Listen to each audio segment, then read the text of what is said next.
Ready? This is your story in 3, 2. Hey, New Life family. My name's Eddie, and this is my story. And roll with it? Yeah. Sounds good. I grew up in a religious family, to say the least.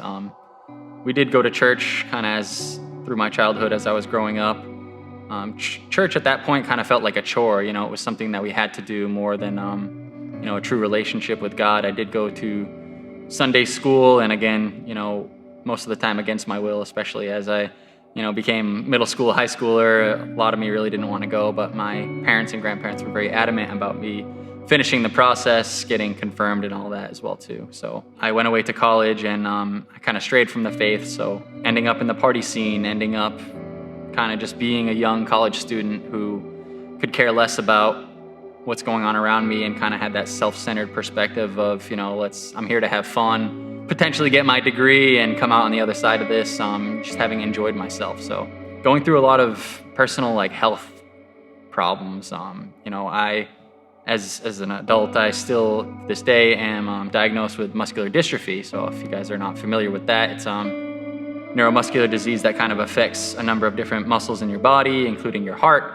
And I ended up kind of falling into a deep sickness, having many concerns about my heart, feeling pretty terrible, pretty sick, and it kind of led to a mental decline as well too. Ended up getting to the point where I needed to go have an inpatient stay in the hospital when they ran a series of tests, and ended up having to get me on all kinds of medications and other things like that as well too. It really led to kind of a decline in my overall mental health. I felt myself as really being less than for a majority of my life and my childhood, really not being good enough at sports, not really being great or amazing at anything. I kind of felt like I dabbled in a little bit of everything, but didn't really have anything that I excelled in.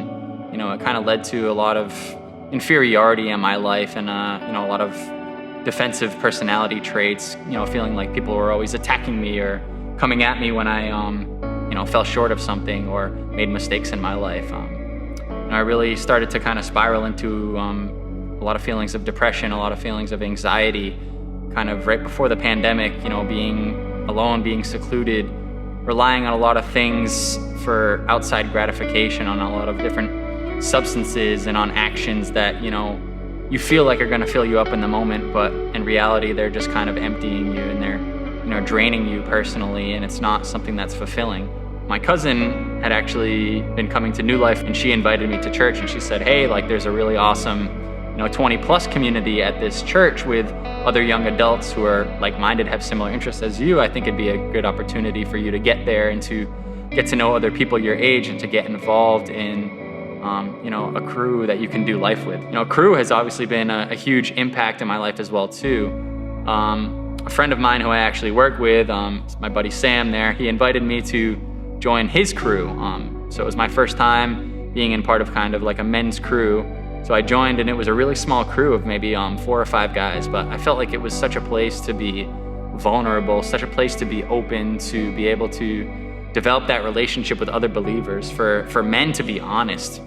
It was just amazing to me how much vulnerability there was in the crew setting, and how these powerful men who had families and great, amazing careers and other things like that can kind of just humble themselves before the Lord in prayer, and have an opportunity to just be genuine with one another, to support each other, and to be able to kind of build up the community of believers in that sense.